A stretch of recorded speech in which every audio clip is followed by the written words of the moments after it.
আপনি খোদার কাছে ফিরে যান, গিয়ে কিছু কমিয়ে নিয়ে আসেন। আবার খোদার কাছে আমার নবী গেলেন, এ বলতে লাগলেন, আল্লাহ আমার উম্মতেরা 50 ওয়াক্তের নামাজ পারবে না বহন করতে। মাচালকে বলো সুবহানাল্লাহ। 50 ওয়াক্তের নামাজ বহন করতে পারবে না। 5 ওয়াক্তের নামাজকে কমিয়ে দিল খোদা তাআলা। 45 ওয়াক্তের নামাজ নিয়ে খোদা তাআলার প্রিয় নবী নবী পাক সাল্লাল্লাহু আলাইহি সাল্লাম ফিরে আসেন। আবার মুসা নবীর সাথে দেখা হলো। মুসা নবী বলতেছে, ওগো আল্লাহর নবী, দোজাহানের বাদশা, আপনার উম্মতেরা 45 ওয়াক্ত নামাজ আদা করতে পারবে না। 45 ওয়াক্তের নামাজ আদা করতে পারবে না। আবার আল্লাহর কাছে যান, কিছু কমিয়ে নিয়ে আসেন। কিছু তো কমিয়ে নিয়ে আসবেন। আবার খোদার কাছে চলে গেল। খোদাকে বলতে লাগলো, ওগো খোদা, ওগো আমার সৃষ্টিকর্তা, আমার উম্মতেরা 50 ওয়াক্তের নামাজ 45 ওয়াক্তের নামাজ আদায় করতে পারবে না, কিছু কম করে দাও। সঙ্গে সঙ্গে আল্লাহ তাআলা আর 5 ওয়াক্তের নামাজকে কম করে দিল। থাকলো 40 ওয়াক্তের নামাজ। আর 40 ওয়াক্তের নামাজকে নিয়ে আমার রাসূলুল্লাহ চলে আসছেন জমিনের দিকে। প্রথম আসমানের 7ম আসমান ভেদ করে ইব্রাহিম নবীকে দেখার পর তারপরে চলে আসলো মুসা নবীর কাছে। মুসা আবার বলছে, আপনার উম্মতেরা 40 ওয়াক্তের নামাজ পড়তে পারবে না।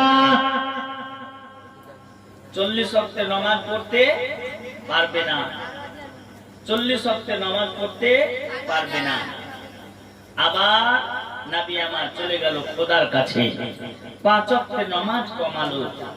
আবার মুসা আলাইহিস সালাম বলছেন, ওগো আল্লাহর নবী, আপনার উম্মত পারবে না, সামাল দিতে পারবে না। আমার রাসূলুল্লাহ সাল্লাল্লাহু আলাইহি সাল্লাম, আহারে দয়ার নবী আবার ছুটে গেলেন খোদার কাছে। খোদা গো, আমার উম্মতেরা 35 ওয়াক্তের নামাজ পারবে না। এরকম করতে করতে 9 বার গেলেন খোদার কাছে। আর 5 ওয়াক্ত করে কমিয়ে আপনার 5 লং 45 ওয়াক্তের নামাজ কমিয়ে মাত্র 5 ওয়াক্তের নামাজ নিয়ে আসলেন। এবার মুসা নবী বলতে লাগলেন, এবার আপনার উম্মতেরা সামাল দিতে পারবে, এবার পড়তে পারবে। নচেত আমাদেরকে কয় ওয়াক্তের নামাজ পড়তে হতো? 50 ওয়াক্তের নামাজ পড়তে হতো।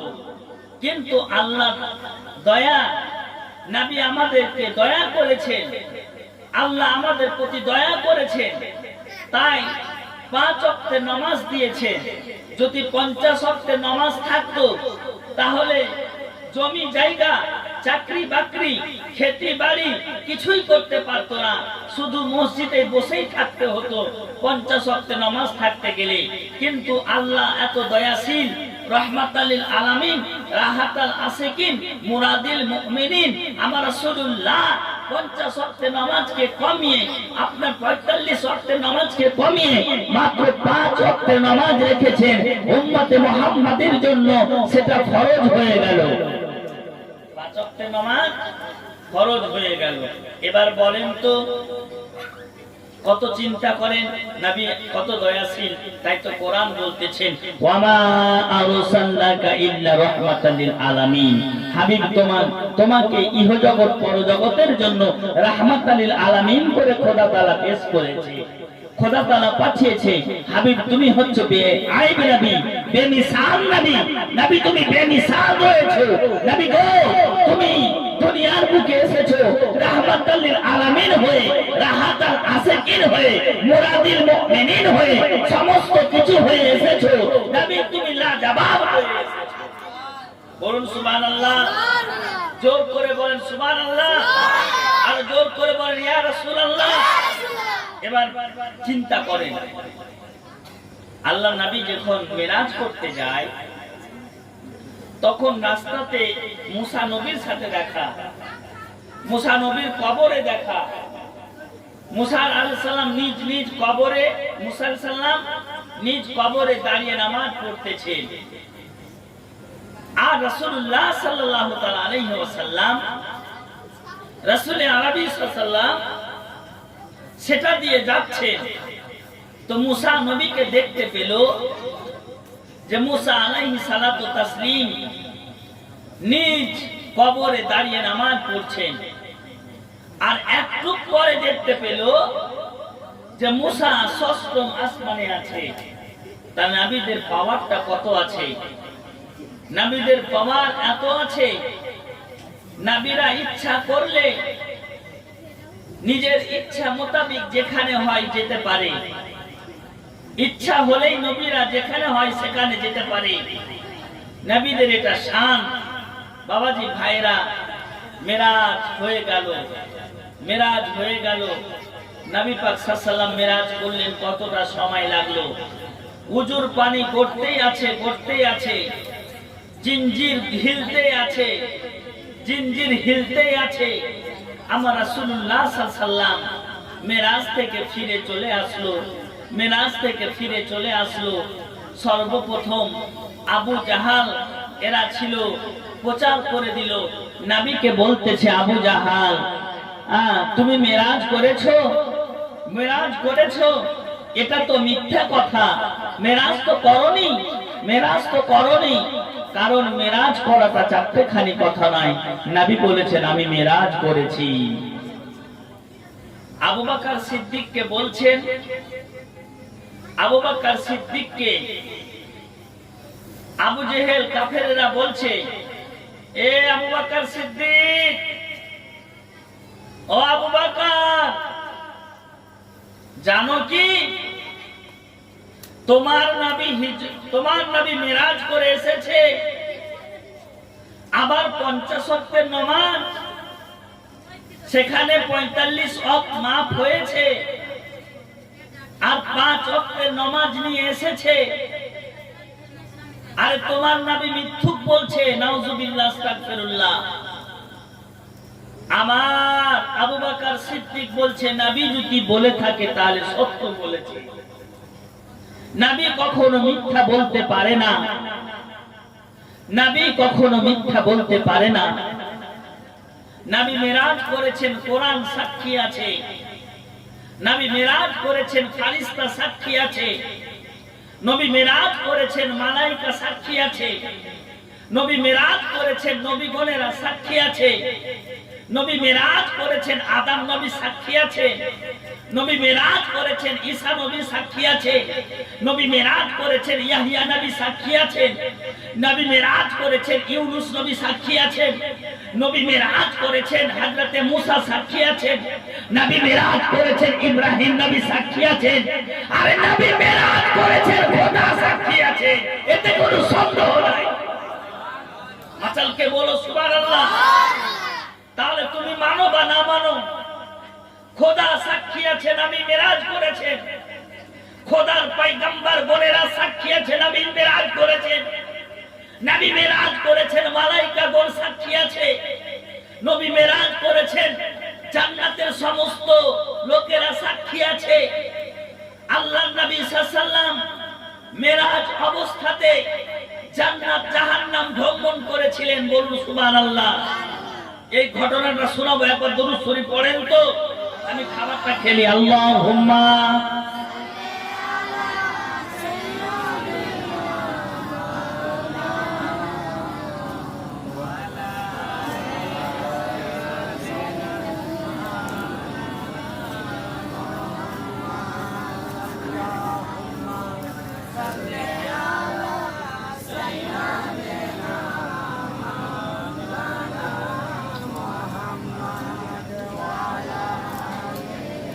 সাইয়্যিদিনা। তো নবী মেরাজ করেছেন, জান্নাতের সকল লোক সাক্ষী আছে। নবী জান্নাতে ঢুকে জান্নাতের চতুর্দিক ভ্রমণ করলেন। এবার জাহান্নামে নেমে গেলেন। জাহান্নামে নবী ঢুকলেন তো দেখতে পাচ্ছেন সব থেকে বেশি নারী জাতিরা, মহিলা জাতিরা জাহান্নামের আগুনে পুড়ছে। কারা কারা জোর করে বলেন, কারা? মহিলা, মেয়েরা জাহান্নামের আগুনে পুড়ছে।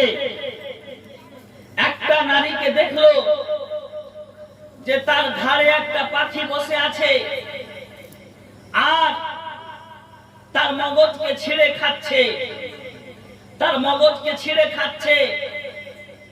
নবী জিজ্ঞেস করছেন ফেরেশতাকে, ও মালাইকাগণ, ও ফেরেশতা মণ্ডলী, ও গো ফেরেশতা মণ্ডলী, এই বান্দিটা কি এমন ভুল কাজ করেছে যার মাথার মগজকে ফেরেশতা তুলে খাচ্ছে? কারণটা কি? কিসের জন্য তুলে খাচ্ছে? বলে জীবনে সেই মহিলা মাথায় কাপড় দিত না, জীবনে মহিলা মাথায় কাপড় দিত না, সেটার কারণে তার মগজকে ছিঁড়ে খাচ্ছে। আর একটা মেয়েকে দেখছে জাহান্নামের আগুনে দাউ দাউ করে জ্বলতেছে, তার নখকে ছিঁড়ে নিয়েছে ফেরেশতা, মাথার চুলকে ছিঁড়ে নিয়েছে, চোখকে উঠিয়ে নিয়েছে, নাককে কেটে নিয়েছে, কানকে কেটে নিয়েছে, হাতকে কেটে নিয়েছে। নবী জিজ্ঞেস করছেন কিসের জন্য এরকম শাস্তি দিচ্ছ? তখন জাহান্নামের ফেরেশতারা বলতে লাগলো এই জন্য আজকে কষ্ট পাচ্ছে, সে স্বামীর কথা মানতো না, স্বামীকে অবমাননা করেছে, স্বামীর কথা অবমাননা করার কারণে আজকে আল্লাহ তাআলা তাকে এরকম শাস্তি দিচ্ছে। নবী বলতে লাগলেন আমি জান্নাত জাহান্নাম ঘুরলাম, জান্নাত জাহান্নাম ঘুরলাম, জাহান্নামে সব থেকে মহিলারা বেশি পুড়ছে, মহিলা জাতিরা জাহান্নামে বেশি গেছে, মেয়েরা জাহান্নামে বেশি হয়েছে, ভাইদের থেকে মানুষদের থেকে জাহান্নামে বেশি আছে। জাহান্নামে বেশি আছে কে? সব থেকে বেশি আছে আপনার মহিলা জাতিরা।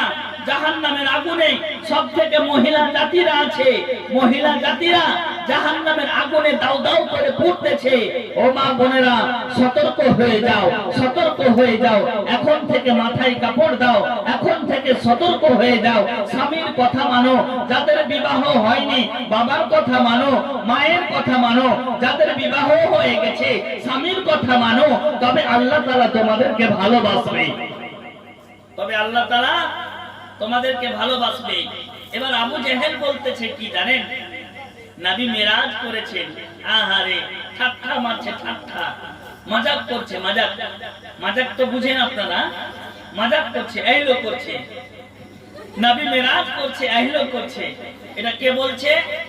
আবু জাহাল, আবু জেহেল, শয়তান, কাফির, গলগলা কাফির, পাকা কাফির, পাকা মুশরিক। নবীর কথা বলছে, নবী এইলো করছে, মেরাজ করে এসেছে, এটা হতেই পারে না। এত কম সময়ের মধ্যে উজুর পানি গড়তে আছে, জিনজিল হিলতে আছে, আর মেরাজ করে চলে আসলো, এটা নবী আহিলো করছে, নবী এটা মজাক করছে।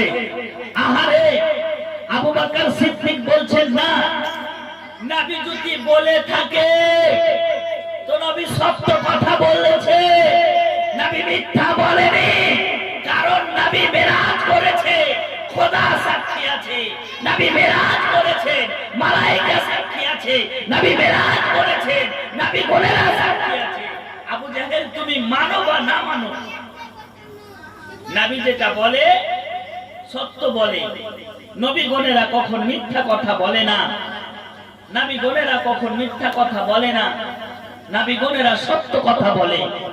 বাবাজি ভাইরা, আবু জেহেল কিন্তু বিভিন্ন দিকে প্রচার করে দিল, বিভিন্ন এলাকাতে প্রচার করে দিল নবী মিরাজ করেছে। যারা মুসলমান ঈমান এনেছে তারা বলছে নবী যদি সত্য কথা বলে থাকে তাহলে ঠিক বলেছে, সত্য কথা বলেছে। নবী যদি মেরাজ করে থাকেন, নবী বলে থাকেন, তাহলে সব কথা বলেছে, কারণ নবীর জবান দ্বারাই কখনো মিথ্যা বের হতে পারে না।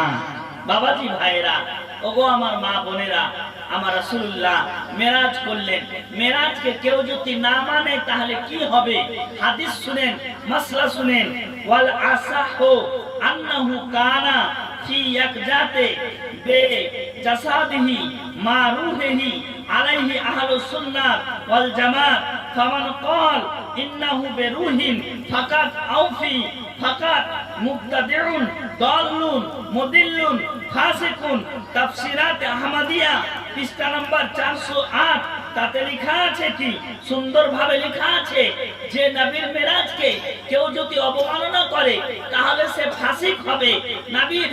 নবীর মেরাজকে অবমাননা যদি করে তাহলে মুশরিক হবে। নবীর মেরাজকে কেউ যদি না মানে তাহলে কাফির হবে, মুশরিক হয়ে যাবে। নবীর মেরাজকে মানতেই হবে, নবীর মেরাজকে মানতেই হবে।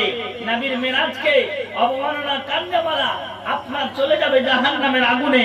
নবীর মেরাজকে মানতেই হবে।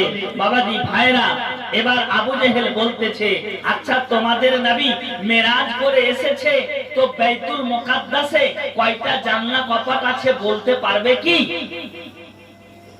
বলেন। একটা প্রশ্ন করছে ঘুরিয়া পেঁচিয়া। নবী মেরাজ করে আসলো, নবী মেরাজ থেকে আসলো, তো তোমার নবী কি বলতে পারবে যে বাইতুল মুকাদ্দাসে কয়টা জান্নাত ছিল, কয়টা দরজা ছিল? নবী আমার কাবাতে বসে আছে। সেই সময় বাবাজি ভাইরা, ওগো আমার মা বোনেরা, আল্লাহ রাসূল সাল্লাল্লাহু তাআলা আলাইহি ওয়াসাল্লাম বলতেছে কি, কত সুন্দর ভাবে বলতেছে, কত দয়া করে বলতেছে। রাসূল আরবি বেআইব নবী, বেমিসাল নবী বলতেছেন। কি বলতেছেন? আমার রাসূলুল্লাহ সাল্লাল্লাহু তাআলা আলাইহি ওয়াসাল্লাম কত সুন্দর ভাবে বলতেছেন যে নবী মেরাজ করেছেন, নবী মেরাজ করেছেন। ও কাফের, ও ফাজির, ও মুশরিক, ও মুশরিকের দল, ও কাফেরের দল, আমার রাসূলুল্লাহ মেরাজ করেছে। আমার রাসূলুল্লাহ মেরাজ করতে গেছেন, আমার হাবিবুল্লাহ মেরাজ করতে গেছেন, আমার রাসূলুল্লাহ মেরাজ করেছেন। এতে কোনো সন্দেহ নেই।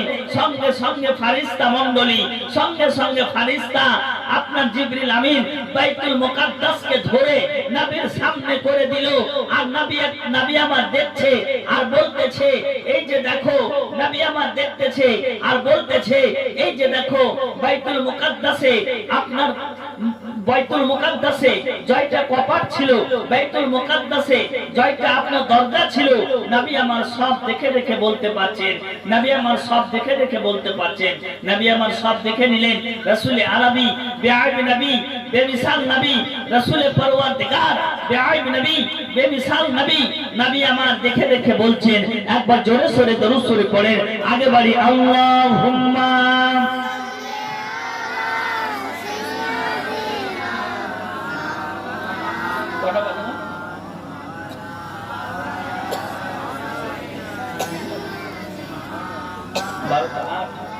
মাওলানা মুহাম্মদ আল্লাহুম্মা সাল্লি আলা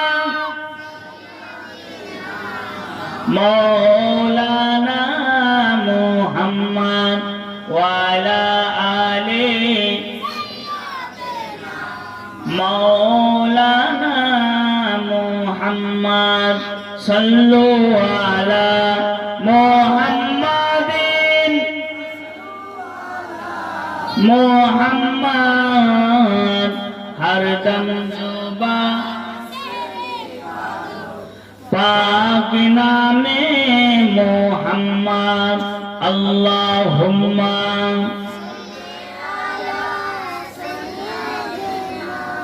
মাওলানা ওয়া আলা আলিহি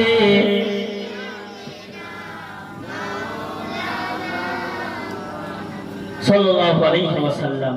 বাবারা, মা বোনেরা, আমার নবী দোজাহানের বাদশা আমিন আল্লাহর মরুর দুলাল মেরাজ করে চলে আসলো। আল্লাহ বলতেছেন, হাবিব তুমি এবার হিজরত করে মদিনা চলে যাও।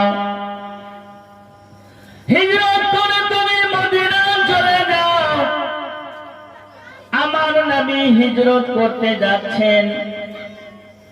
আবু বকর সিদ্দিককে ডাকলো, বলে আবু বকর সিদ্দিক আমি হিজরত করে মদিনা চলে যাব, তুমি আমাকে কতটা সহযোগিতা করবে?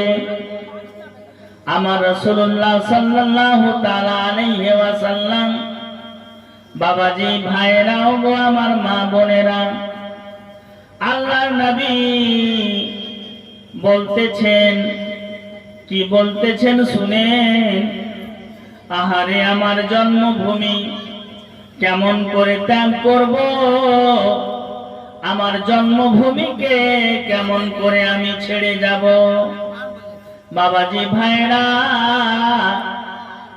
আপনার গঙ্গা প্রসাদের কোন লোককে যদি দেশ ছাড়া করা হয়, গঙ্গা প্রসাদে থাকতে দেওয়া না হয়, তাহলে সেই ব্যক্তিটা মনের মধ্যে কতটা কষ্ট পাবে।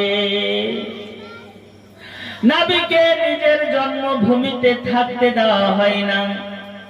নবী যতক্ষণ আছেন কাফেরেরা নবীকে কষ্ট দিতেই আছে, এত কষ্ট দিতে আছে, এত কষ্ট দিতে আছে। নবী কেমন করে সহ্য করতে পারবে? বাবাজি ভাইরা, আল্লাহ তাআলা রব্বুল আলামিন তার হাবিবকে বলতেছেন, হাবিব তুমি হিজরত করে মদিনা চলে এসো। তার আগে মদিনার কিছু লোক আপনার হজের মরশুমে হজ করার সময় 12 জন লোক মদিনার নবীর হাতে বায়াত গ্রহণ করেছে আর বলেছে, ইয়া রাসূলুল্লাহ আপনি হিজরত করে মদিনাতে চলে আসেন, আপনার সমস্ত দায়িত্বভার আমরা নিয়ে নিব, আপনার দায়িত্বভার আমরা গ্রহণ করে নিব, আপনার দায়িত্বভার আমরা কবুল করে নিব। আমার নবী দুজাহানের বাদশাহ আমিন আল্লাহর মরুর দুলাল আহমদে মুজতাবা মুহাম্মদ মুস্তাফা সাহিবে লাউলাদ সাল্লাল্লাহু তাআলা আলাইহি ওয়াসাল্লাম, বাবাজি ভাইরা হিজরত করার জন্য বলতে লাগলেন আবু বকর সিদ্দিককে, ও আবু বকর সিদ্দিক আগামীকাল রাত্রিবেলা আমি হিজরত করে মদিনা যাব, তুমি আমাকে সহযোগিতা করো। নবী পাক সাল্লাল্লাহু আলাইহি ওয়াসাল্লামকে হেল্প করার জন্য আগিয়ে আসেন। আবু বকর সিদ্দিকের তাজা উট রেডি করে দিয়েছে, নবীর বিছানায় শেরে খোদা শুয়ে গেছেন। আমার নবী গভীর রাত্রে আপনার মাটিতে ফুঁক দিয়ে দিল আর মাটিটা চালিয়ে দিল, সকল কাফিরের মাথাতে মাটি পড়ে গেল। আপনার সূরা ইয়াসিনের একটা আয়াত পড়ে দিল আর প্রত্যেক জনের মাথায় মাটি পড়ে গেল আর তারা অন্ধর মতো হয়ে গেল। নবী সেখান দিয়ে বেরিয়ে গেল, তারা দেখতে পেল না, তারা বুঝতেও পারলো না যে নবী কখন বেরিয়ে চলে গেছে। নবী পাক সাল্লাল্লাহু আলাইহি ওয়াসাল্লাম আবু বকরের বাড়িতে গেল, আবু বকরের বাড়িতে উটের পিঠে চড়ে নিল, এক পা দু পা করে চলতে লাগলো। চলতে চলতে চলতে একটা গাড়ের মধ্যে ঢুকে পড়লো, একটা গুহার মধ্যে ঢুকে পড়লো, যেটাকে গাড়ে সুর বলা হয়। সেই গাড়ে সুরের মধ্যে আমার রাসূলুল্লাহ ঢুকে পড়লো। গাড়ে একটা গাড় গর্ত আছে, বহু কালের গর্ত, আর সেই গর্তর নিচে একটা সাপ আছে। গর্তর নিচে কি আছে? সাপ। অনেকটা ছিদ্র আছে। আবু বকর সিদ্দিক পাগড়িকে ছিঁড়ছে আর গর্তগুলোকে বন্ধ করছে, পাগড়ি ছিঁড়ছে গর্তকে বন্ধ করছে। পাগড়ি ছিঁড়ছে, গর্তকে বন্ধ করছে, কিন্তু একটা গর্ত বাকি থেকে গেল। ওই গর্ততে পায়ের গোড়ালি, এটাকে কি বলেন আপনারা? কুল্লা, এড়ি, এড়ি, পায়ের এড়ি দিয়ে চেপে ধরে নিল। আর ওই ছিদ্রতেই সাপ ঢুকে আছে, ওই গর্ততেই সাপ ঢুকে আছে। আর নবী পাক সাল্লাল্লাহু আবু বকরের জাঙ্ঘে মাথা রেখে নবী পাক সাল্লাল্লাহু সাময়িকভাবে আরাম করতে লাগলেন, আরাম করতে লাগলেন। নবী ঘুমিয়ে পড়লেন। সেই সময় দেখা গেল হযরতে আবু বকর সিদ্দিকের পায়ের গোড়ালিতে, এড়িতে সাপ জিভা দিয়ে ইশারা দিচ্ছে। আবু বকর আরো এড়িকে চেপে ধরল, যে কোনো বিচ্ছু যদি বেরিয়ে আসে, না হয় নবীকে কেমড়ে দিতে পারে, নবীকে কামড় দিতে পারে। আবার এড়িকে চেপে ধরছে, গর্তের মধ্যে চেপে ধরছে, না হয় কোন সাপ বিচ্ছু ঢুকে যদি থাকে তাহলে নবীকে কেমড়ে নিতে পারে। আমার পায়ের গোড়ালিকে চেপে ধরছে। এরকম করতে করতে বাবাজি ভাইরা, ওগো আমার মা বোনেরা, আবু বকর সিদ্দিক যেন পায়ের এড়ি টানছে না, পা টানছে না। তখন সেই সাপটা অনেক যুগ থেকে নবীকে দেখার জন্য, দিদার করার জন্য সাপটা ঢুকেছিল, যে নবী এই গর্তের মধ্যে আসবে, গালের সুরের মধ্যে আসবে, গালের সুরের মধ্যে ঢুকবে, আমার রাসূলুল্লাহ সাল্লাল্লাহু আলাইহি ওয়াসাল্লামের দিদার লাভ করবে। সাপ যখন বের হতে না পারছে, রাস্তা পাচ্ছে না, তখন আবু বকরের পায়ের গোড়ালিতে এক ছো মেরে দিল। আবু বকর সিদ্দিক সারা শরীর বিষে জর্জরিত হয়ে এক ফোঁটা পানি, চোখের পানি নবীর পবিত্র পেশানিতে পড়ে গেছে। আবু বকরকে নবী বলতেছেন চোখ খুলে, আবু বকর তুমি কাঁদতেছো, তুমি কাঁদতেছো, কি হয়েছে বলো? বলে, ইয়া রাসূলুল্লাহ, আমি একটা গর্ততে পা দিয়ে আছি, আমার পায়ে যেন একটা কামড় মেরে দিল। নবী বলতেছেন, আবু বকর তোমার পাটা সরিয়ে নাও, তোমার পায়ের নিচে বড় আজদাহা সাপ আছে। মাচালকে বলো সুবহানাল্লাহ। বড় সাপ আছে, বিশাল বড় সাপ আছে। যেমন পা টেনেছে, সাপটা বেরিয়ে গেল। আর রাসূলুল্লাহ দিদার